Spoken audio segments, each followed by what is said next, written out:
Let me welcome you officially to the Slovak capital. Welcome to Bratislava.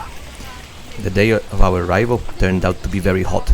So first of all, let's stroll down a very nice park. There's plenty of shade, but of course we did not complain about the sun. And mind you, Vicky is from the Mediterranean, so she needs the sun and the cafeterias and the general crowds.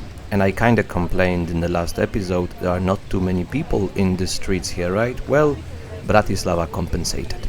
So that's one reason we loved it. Another is, we love Central European old towns. And mind you, Kraków or Wrocław in Poland, Prague, obviously. If you've been to one, you've been to all of them. But still, those old towns are very charming, so Bratislava is another example. So, because we love it so much, let me take you for a little stroll down the streets of the old town and let's get a bit into history. Now the story here begins as ever in this part of the world. There's a river, there's the Danube itself, and there are hills. And one of the hills people started building forts, some kind of fortifications. Already the Celts, then the Germanic tribes, then Slavs as well. And eventually when Hungary took over today's Slovakian lands, then they started building, now that the Middle Ages are on, a proper castle. Then the Mongols destroyed Hungary, and in order to reconstruct it, German colonists are welcome. And they started building a little town right next to the castle on the hill. And that's pretty much how Bratislava, as we know it today, was born. And here you can perfectly see it on the model. At the bottom, the castle hill, and up, fortified old town. Now the city, slowly but surely, starts prospering, growing, eventually becoming one of the biggest, richest, most important cities in the crown of Hungary. And maybe the best example, in the 15th century, Matthias Corvinus, a very important king for Hungary, who kind of kept appearing a bit through our travels, he in the 15th century decided to establish a university here and named it Academia Istropolitana after the 15th century name of the town Istropolis. Didn't work out very well, only 30-40 years until the death of the king the Academia worked, but Europa Universalis knows what might have been. Second Slovak national idea, Universitas Istropolitana. But let's go back to reality. As soon a very important event for the history of the city takes place. The best way to understand why Bratislava holds a special place in the Hungarian heart is the building that's shading me from the sun right now, the St. Martin's Cathedral. So here's the thing, 1526, catastrophe for Hungarians. They were beaten in the Battle of Mohács by the Ottoman Empire, and today ethnic Hungary within 15 years falls into the Turkish hands. So what do you do? Where do you live? Where do you, for example, move the capital? Where do you crown the Hungarian kings? They needed a place far away from the Turks, but still, presentable. And they chose Pozsony. They chose today's Bratislava.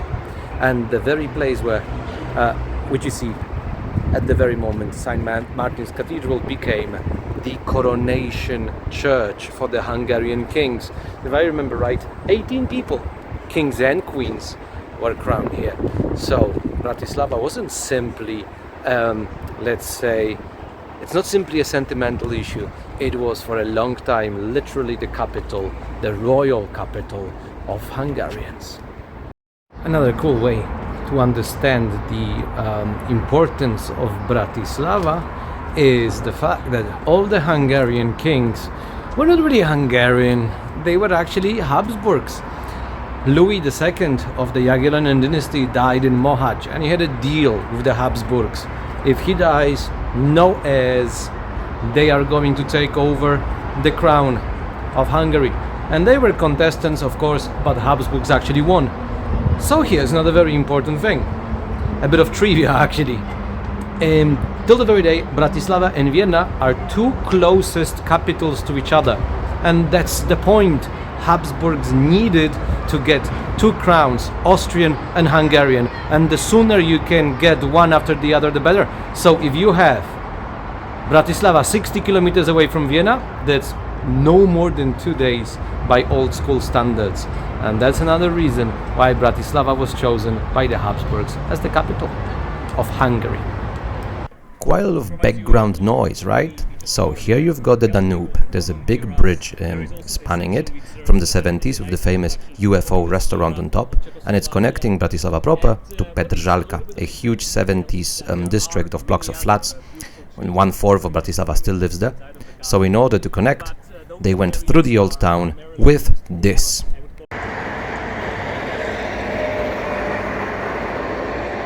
Yup, a good chunk of the old town got demolished to build a huge road right at the back of St. Martin Cathedral, hence the background noise. They actually went straight through this photo here, through the old Jewish quarter, and the beautiful synagogue that you have on the photo doesn't exist anymore. Fortunately, there are others that do exist, and again, an amazing modern synagogue in a style I have never seen before. So each time finding such a gem is truly a great experience. But let's go back to the streets of Bratislava, or shall I say Pressburg or Pozsony.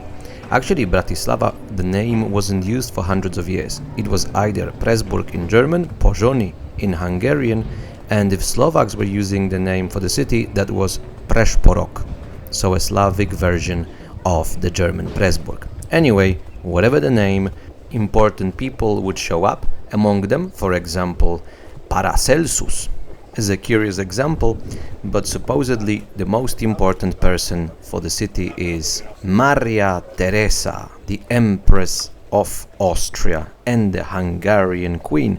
See, the thing is, at the turn of the 17th and 18th centuries, two important events. One is that Austria finally beat the Ottoman Empire, and also there are no more revolutions of Hungarian nobility against the Habsburgs. So middle of the 18th century, there's peace, plus enlightenment begins, and the reign of Maria Theresa is supposedly the golden age for Bratislava. Many of the palatial buildings that you will see walking around are from her time. So if this is the golden age of the city, important events took place here. For example, 1805, one of the peace treaties between Napoleon and pretty much everybody else was signed here in the Primate's Palace. And a curiosity, 100 years later, 1905, they actually put up a memorial plaque, which is weird because in that peace treaty, basically Austrian emperor was humiliated by Napoleon, and the plaque is still from the times of Austria, so they kind of commemorate their own humiliation. Well, curious. Plus some Napoleonic themes in the main square of Bratislava. One more curiosity. Walking around, let's get into another very important topic, the prices. So when it comes to hotels and apartments, well, here's the issue. If you're from Western Europe, your point of view will be a bit different. From a Polish point of view, Slovakia is not a cheap country anymore. So you can find places for two people for 30 euros, but you really have to look.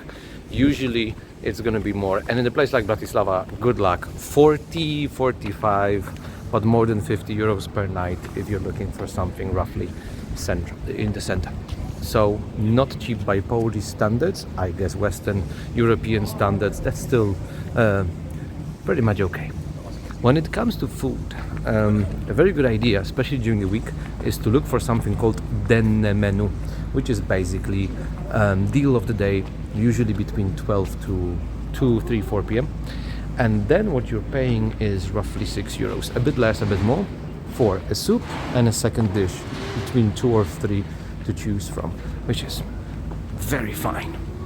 Now, if you're during the weekend or in the afternoon, evening, then you're looking at 7, 8 euros for a proper dish, but think more in terms of 10 and up. When it comes to beer now, that's cheap. Regular beer, regular lager, we're talking 150, 160. If you're talking craft beer, 2 something, which is cheap even by Polish standards.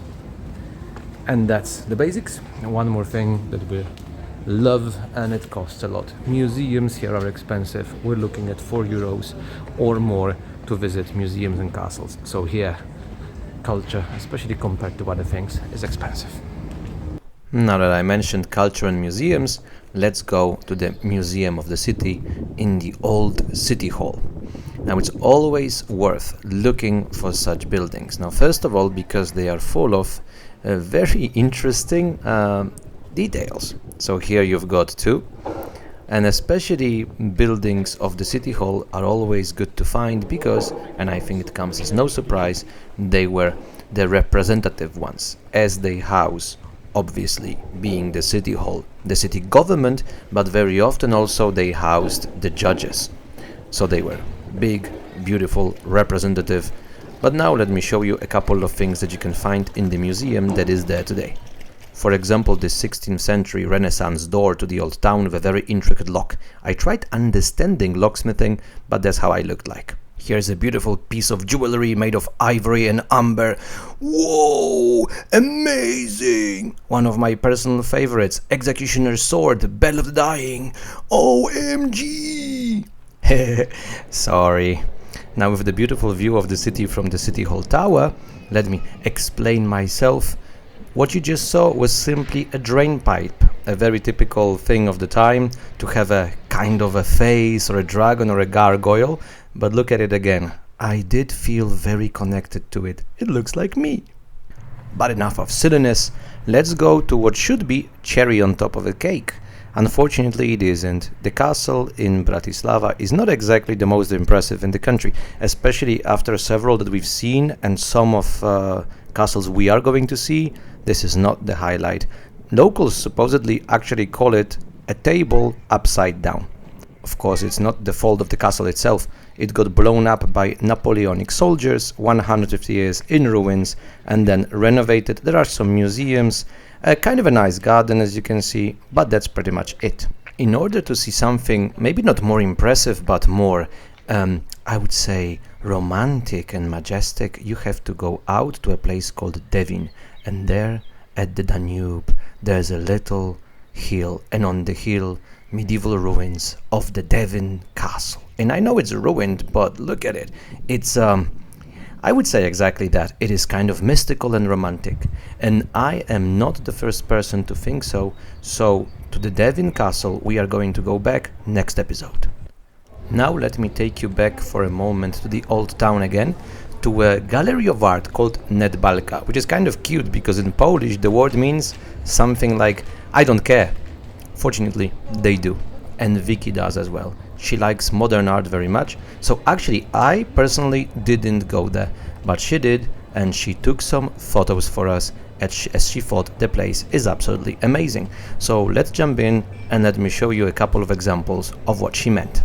First thing you notice is that the building itself has a very interesting architectural idea behind it, but the main reason Vicky visited the gallery is the Galandowcy, school of Mikuláš Galanda. Now actually we had an example of his art in episode number 2, and I mentioned the first 2 episodes are about folk culture because it's impossible to escape it when in Slovakia, and here you have an example. It is impossible to escape folk culture here. Actually, it is possible. What needs to be done is getting away from Bratislava itself again, and here we are on the way to Danubiana, a modern art museum. So the very name itself already tells you it's going to be on the Danube, and it is. It's actually on a little island in the river, and as you can see, already the very road to get there is a very interesting thing in itself, and the museum on the island is an absolute treat. Here you've got the view from the roof of the museum, and it's just beautiful. Here the Danube shows you how mighty it is. It's not simply a river, it's the river, one might say. And there's a very nice cool breeze. So I have to say the placement of the museum is spot on. It's absolutely wonderful.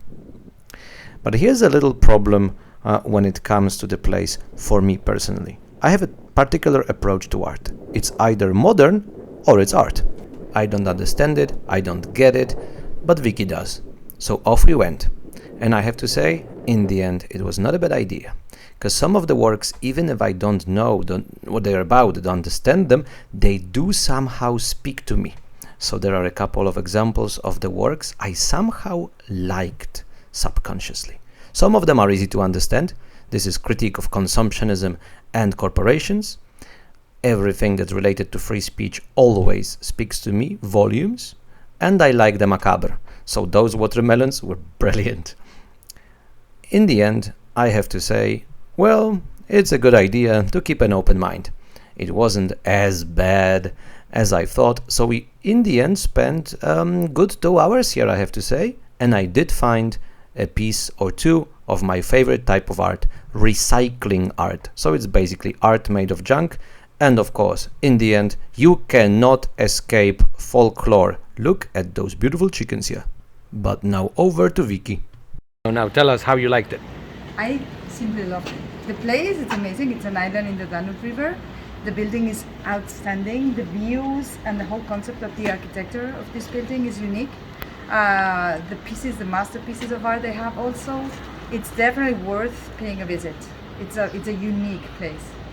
As amazing as it is, I'm on the lookout for more amazing art and architecture. So now at the Danube, a bit of local fish, and another very interesting type of art and architecture, modernism, or here secessionism. Many examples in Bratislava actually. So here a couple of photos. Think of it as a teaser really, because there are many examples all around the city. But the main highlight is a little church called Modry Kostolik, which means little blue church, because it's little and it's blue. So here it is in front of you. So this is the most famous piece of secessionism, built by an architect from Budapest at the beginning of the 20th century. So it's kind of showing you where the influence came from. And it is indeed, I would say with today's language, it is very Instagram friendly. So we didn't like it that much, to be honest. It's for us a bit too candy. We like it more classic. But here it is in front of you, little blue church. But inside we found something very disturbing. So here's a plaque with the names of the people who donated money for the church. And among them are the Palfis, the stalkers again. No! Run for your lives! I'm really sorry, but I cannot avoid being too silly. Anyway, we did manage to escape the Palfis, that's important, to the beautiful streets of Bratislava again. Well, sometimes not very beautiful. There are still just a couple, but those ruined houses. So if that's the ambience, let's talk about the dark side for a second. As the city did not unfortunately escape the witch hunts, but more recently, here's a very important monument to a very important event. 2018, a certain Jan Kuciak was murdered in his home with his girlfriend. So it wasn't in Bratislava, but he was a very important journalist investigating Slovak politicians. So he is connected to the capital. Very simple monument which simply says, do not be thankful, remember, and Bratislava does remember. But let's not end the clip on such a downward spiral. Let's end it with a bit of marketing. See, the thing is, I am a guide for 15 years in a beautiful company called Vocative, and whenever I go somewhere, I always look for the free tours. So here in Bratislava, there is a local company which actually collaborates with us right now, called Discover Bratislava. So if you chance upon the city, do look out for them, and maybe you're going to be guided by a guide called Maciej. So a very nice name, and he guided us officially, unofficially around the town later, and you will be seeing him in the future a couple of times still. So, our lazy stroll around Bratislava, the old town, and some lesser known spots is almost at an end. I hope you liked it, the relaxed vibes most of the time, but I think you understand that is not going to last forever, right? So in our next episode we go back to heavy topics. We are going to meet several very important people. There's gonna be the issue of religion, language, national identity, so buckle up and prepare. But in the meantime, let me leave you with the sounds of the city. Till next time.